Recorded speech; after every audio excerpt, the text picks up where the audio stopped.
Bonjour et bienvenue pour cette 198e émission, plus que 2 émissions avant la fameuse 200e, qui sera une grande foire aux questions. Et j'ai déjà reçu des centaines de questions, il y en a beaucoup qui reviennent, un peu toujours les mêmes.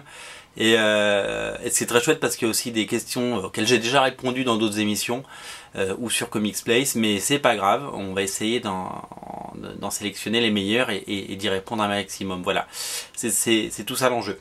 Quoi de neuf cette semaine? Alors on arrive bientôt à l'été, hein. Enfin on est en été, mais on arrive bientôt à la pause estivale.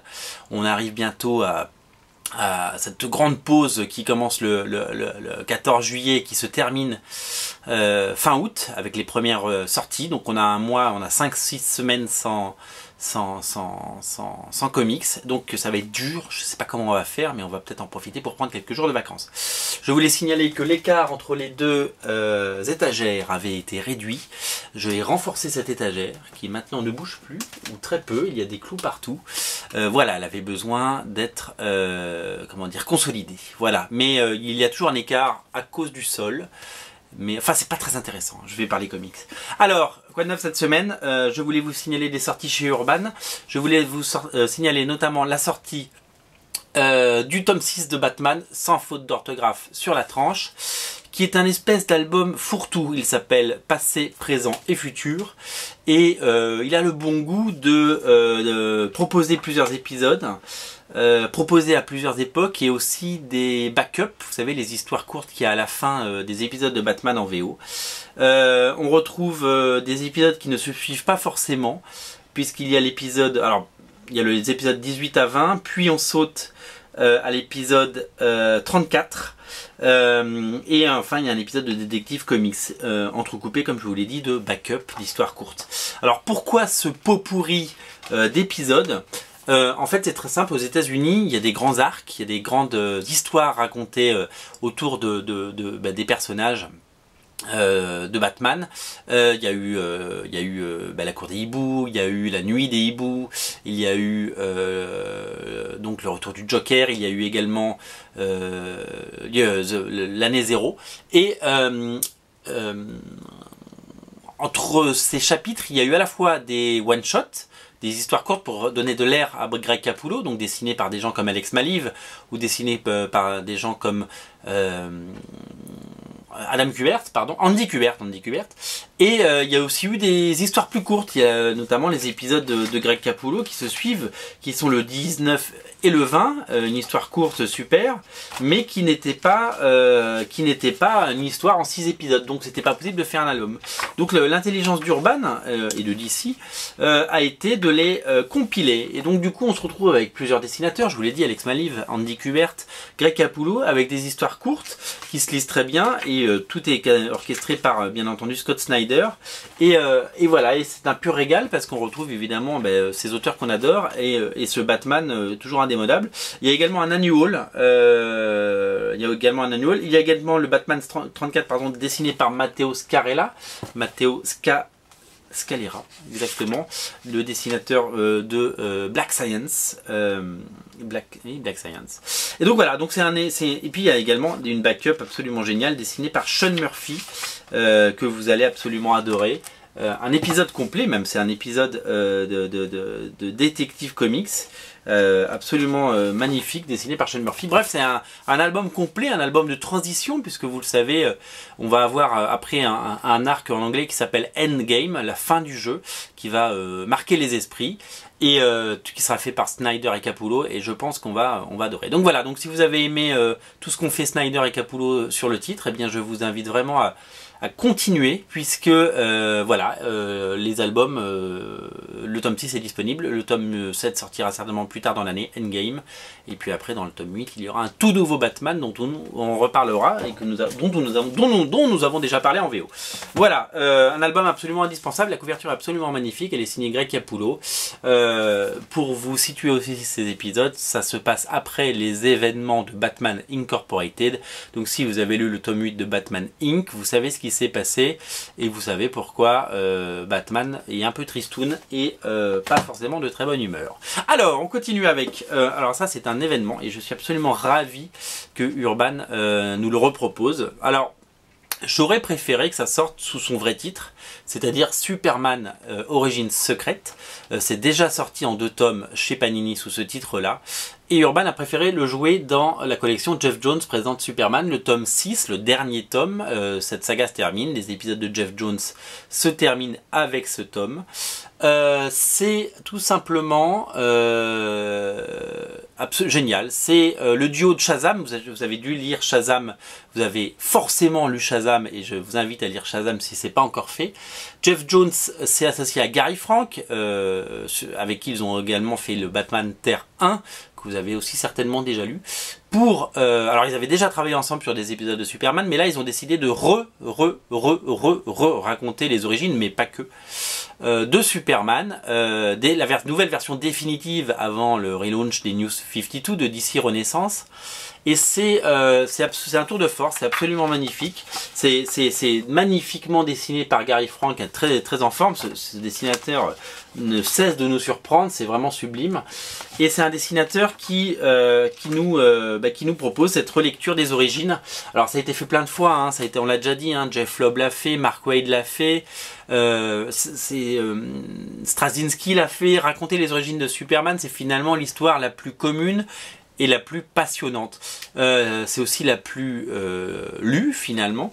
Et en fait, ce que j'ai compris, je me suis demandé, mais pourquoi s'acharne-t-il à raconter les origines de Superman? D'abord parce que c'est l'histoire la plus intéressante, on vient de le dire, mais c'est aussi que ça permet d'ouvrir sur autre chose. Et donc du coup, ça nous offre, il n'y a pas que les origines.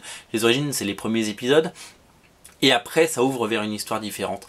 Et c'est ça qui est super chouette à chaque fois, c'est que ça ouvre vraiment, comme je vous le dis, sur une histoire passionnante. Et celle-là ne manque pas de talent. On y redécouvre un Superman jeune, donc avec la Légion des super-héros qui vient du futur, donc qui recrute Superboy. Voilà, c'est vraiment... il revisite toute la mythologie de Superman, tous les moments importants. Et évidemment, il y a du Lex Luthor, évidemment, il y a tous les personnages secondaires, Lois Lane, Jimmy Olsen, etc. Voilà, pour moi, c'est un chef-d'œuvre. Alors, je vous conseillerais d'acheter ce titre, même si vous n'avez pas lu le reste de Superman. Alors, vous allez me dire, c'est un peu con de commencer par un tome 6, mais c'est pas grave, c'est un one-shot, c'est un stand-alone. C'est un album qui peut se lire sans le reste, puisque ce sont les origines de Superman, fait certainement par les meilleurs auteurs qu'on peut découvrir chez DC Comics depuis toutes ces années. Voilà, c'est pour moi, voilà, je trouve que c'est absolument formidable et je vous invite vraiment à découvrir cet album qui mérite vraiment d'être lu, relu et re-relu. C'est une merveille absolue. Voilà, moi j'ai pas toute la série, je n'ai pris que les tomes 1. Parce qu'en fait j'avais déjà les autres en VO. Je n'ai pris que le tome 1 et le tome 6. Voilà, je vous invite vraiment à compléter votre collection en sachant que les tomes 3 et 4 sont également dessinés par Gary Frank, mais ce sont des histoires contemporaines de Superman. Voilà, là ça raconte les origines et c'est vraiment super chouette. Alors, qu'est-ce que je voulais vous dire? Je voulais vous parler d'un titre paru chez un indépendant, un éditeur que je ne connaissais pas il y a quelques semaines, qui s'appelle Graf Zeppelin. Graf Zeppelin, c'est le label comics, on va dire, des éditions Taboo. Je vous ai parlé la semaine dernière des éditions Taboo, puisque Juan Roserip a fait une BD coquine qui s'appelle Ignominia, que certains jugeront, certains trouveront que c'est une ignominie. Moi, je vous dirais que c'est super bien, c'est dans la tradition de ce que fait Manara, et c'est des bandes dessinées sexy, voire coquines, voire un petit peu pornographiques, mais super. Et là on n'est pas du tout dans justement les caractères, on est plutôt dans un plus grand public. Donc cet éditeur qui s'appelle Taboo, qui s'appelle aussi Dynamite, pas Dynamite, Dynamite aux États-Unis, qui s'appelle Dynamite. Ils font des choses comme ça, ils font des choses super chouettes. Ça c'est des BD de Aspiri, qui est un dessinateur que j'adore depuis des années, très cartoon. Ça on n'est pas du tout dans le porno, on est dans le sexy, avec, alors évidemment il y a donc des jeunes femmes dénudées, mais c'est d'un style très cartoony. Et Aspiri, il a fait plein de bandes dessinées, j'en ai plein d'autres là-bas, et ça c'est paru chez Taboo. Voilà, ça c'est le genre de bande dessinée grand format, très belle qu'ils font. Et ils ont sorti Nancy in Hell. Et c'est marrant cette série parce que c'est une série que j'aurais bien aimé sortir chez Glénat Comics, quand je m'occupais encore de Glénat Comics. Et je l'avais proposée à l'époque et elle n'avait pas été acceptée par le comité, non pas parce qu'elle n'était pas bonne, simplement parce que ce n'était pas la direction. Alors c'est du Juan Rosérip, hein. Juan Rosérip, vous vous souvenez, c'est ce dessinateur absolument incroyable qui dessine des séries comme Black Summer, des séries comme No Hero, la série Clone. Il a fait du Batman Eternal, il a fait beaucoup de choses. Et voilà. Et donc il met en scène cette femme, Nancy, qui est une sorte de... c'est marrant parce qu'elle a une tronçonneuse et on pourrait l'associer un petit peu au personnage de Evil Dead, Ash. Elle est bloquée en enfer. Nancy in Hell, ça veut dire Nancy en enfer, elle s'appelle Nancy. Et finalement elle va devoir survivre, et elle va survivre en enfer, c'est un petit peu un paradoxe, s'imposer, et elle va devoir se battre. Et finalement c'est une espèce de comics complètement gore et à la fois sexy, parce que le personnage, comme vous le voyez sur la couverture, est plutôt sexy, et il y a aucune scène dénudée, il y a aucune scène grossière, il y a très peu de nudité. C'est magnifiquement dessiné. Voilà, je vous parlais de nudité, il y en a un petit peu là, c'est vraiment léger. Et ça va être un délire graphique un petit peu, ça me fait penser beaucoup à une série comme Shaolin Cowboy si vous voulez, de Jeff Darrow, pardon, je dis des bêtises, qui s'est amusé à faire un délire graphique gore absolument génial. Et c'est une succession de pages délirantes, un scénario complètement fou. C'est une bande dessinée espagnole à la base, comme peut l'être Juan Rosérip. Et donc voilà, et donc c'est un vrai tour de force, puisque graphiquement c'est absolument génial, ça fourmille de détails, c'est absolument chouette. Et voilà, moi je voulais vous parler de ça, ça ne coûte que 13 €, et ça c'est un super avantage. Merci Graph Zeppelin, merci les éditions Tabou de nous avoir fait un album à 13 €.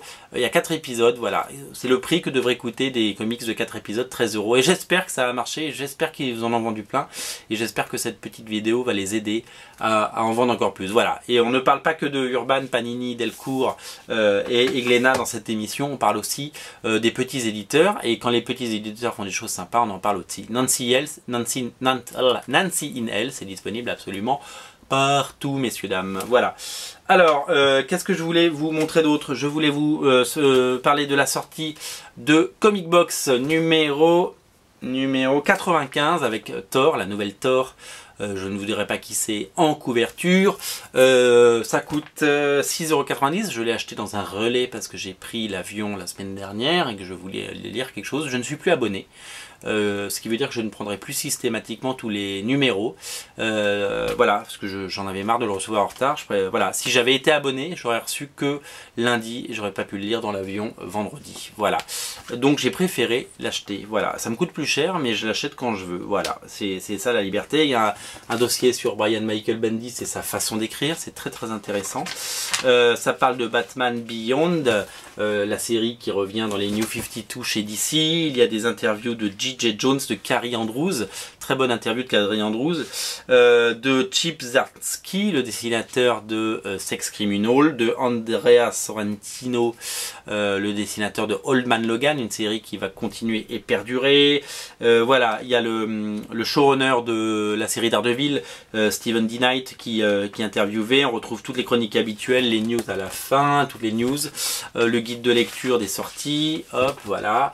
C'est un très bon numéro et je suis ravi de l'avoir lu, et je verrai le prochain. Voilà, et maintenant j'ai décidé de les acheter voilà, au coup par coup, si je prends les transports, si je suis en vacances, si j'ai du temps, si je le trouve. Et voilà, je suis libre, je suis un homme libre. Mais voilà, très bon canard, et puis magazine de référence, vous le savez. Je sais être critique, mais je sais aussi reconnaître que c'est un excellent magazine. Et voilà. Je voulais vous parler d'une sortie VO. Qui n'est pas une sortie comme les autres. Moi je suis un grand fan des années 90, vous le savez, et j'ai reçu ça. C'est le Lady Death Chaos Rule de Brian Pulido et Brian Augustine. Brian Augustine, vous le savez, c'est le scénariste de la série Out There qu'on a fait chez Glénat. Et pourquoi je vous parle de ce comics VO, qui est absolument quasiment introuvable? Parce que c'était un Kickstarter. Et il a levé 60 000 $ pour le réaliser et pour redonner vie à son personnage. Alors Lady Death, c'est très compliqué de comprendre ce qui se passe, parce qu'il y a une série Lady Death qui est publiée chez Avatar Press aux États-Unis. Il avait vendu, Brian Pulido avait mis sous licence le titre chez Boundless, et il a dit qu'il récupérait les droits et pour faire sa propre série, mais l'autre série continue. Alors je crois qu'il y a un contrat en cours et que ça va se terminer à un moment, mais voilà. Et donc il a décidé de lancer cette première série sur Kickstarter. Regardez, il a tout fait.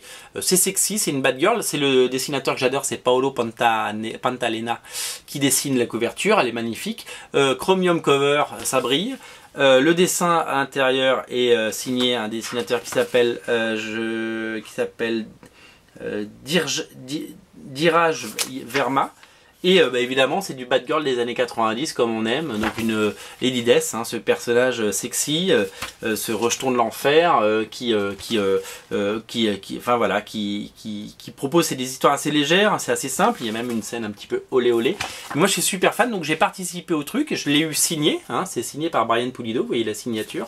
Je suis ravi parce que j'étais pas un grand fan de Chaos Comics et de Lady Death à l'époque. Alors, faut savoir que les autres titres Chaos Comics sont sous licence chez Dynamite, justement. Et voilà. Il décide de reprendre la main et en sachant qu'il va lancer plein d'autres séries. Une série qui va s'appeler La Muerta. Alors peut-être qu'il y aura un Kickstarter, je sais pas, je vais suivre ça de près. Il va y avoir un autre, une suite à Chaos Rule qui ça va s'appeler Damnation Game. Voilà, donc il a créé son label qui s'appelle Coffin Comics. J'aime beaucoup le logo, hein, voilà, c'est le comics cercueil, c'est très chouette. Et voilà, et je voulais aussi vous montrer tout ce qu'il nous avait offert. En plus voilà, pour tous ceux qui ont acheté, donc ça m'avait coûté je crois une vingtaine de dollars. Je crois que j'ai fait tomber quelque chose. Il y a une trading card hein, dans la grande tradition des années 90. Il y a un certificat d'authenticité. Il y a un petit courrier que je vais garder. Hop. Il y a une publicité pour sa boutique en ligne, parce que bien sûr il faut vivre, hein, il a une boutique en ligne. Un stickers, ça c'est chouette les stickers. Un marque-tapage avec les Lides, avec la couverture, toujours la couverture de Paolo Pantanella, et deux prints magnifiques. Ça c'est juste un backboard. Et des prints magnifiques. Un print que voici, dessiné par le dessinateur de la série. Et un magnifique signé de J. Scott Campbell avec des couvertures, avec des couleurs de Sabine Rich. Voilà, il y a plein de choses là-dedans. Et je suis ravi d'avoir participé à ce Kickstarter, parce que je dois participer à peut-être 2-3 Kickstarter par an. Plus de Ulule parce qu'il y a de plus en plus de projets intéressants sur Ulule et il faudrait dédier une vidéo à ça, mais le problème c'est que ce serait très vite daté. Donc je remets tout ça dans mon truc, le certificat d'authenticité, la trading card, mes prints, tout est collector, tout est signé. Et moi je suis absolument ravi d'avoir participé. Et bravo Brian Pulido de donner vie à tes personnages longtemps. Voilà. Je trouve ça super chouette. Alors je voulais vous parler rapidement des sorties qu'il y a eu chez Original Comics. Il a un peu abîmé mon Secret Wars numéro 4. Secret Wars numéro 4 est sorti. Ah, je vais manquer de batterie, ça va couper. Zut alors, je pensais avoir rechargé. Bon, ben alors je vais vous dire au revoir pour pas que ça coupe. L'émission ne fait que 17. Voilà, il y avait des comics sortis chez Original Comics. Allez faire un tour sur originalcomics.fr. Secret Wars 2 est disponible. Ça va couper. Et n'oubliez pas de regarder ma vidéo qui parle du catalogue Marvel de toutes les sorties d'octobre. Elle est disponible sur la chaîne de Comics Place. Voilà, ça va couper, il n'y a plus de batterie. Je voulais... j'en ai marre quand c'est comme ça. J'ai rechargé il n'y a pas longtemps. Qu'est-ce qui s'est passé? C'est pas grave. Je vous dis à très bientôt. Merci. Et puis on se retrouve très vite pour la 199 qui est une émission bilan du premier semestre 2015. Allez, salut, bonne émission. Merci de l'avoir regardée. Elle est un peu plus courte, mais ça risque de couper. J'ai réussi à vous parler jusqu'à la fin. Au moins, j'ai pas été coupé. C'est déjà pas mal. Salut!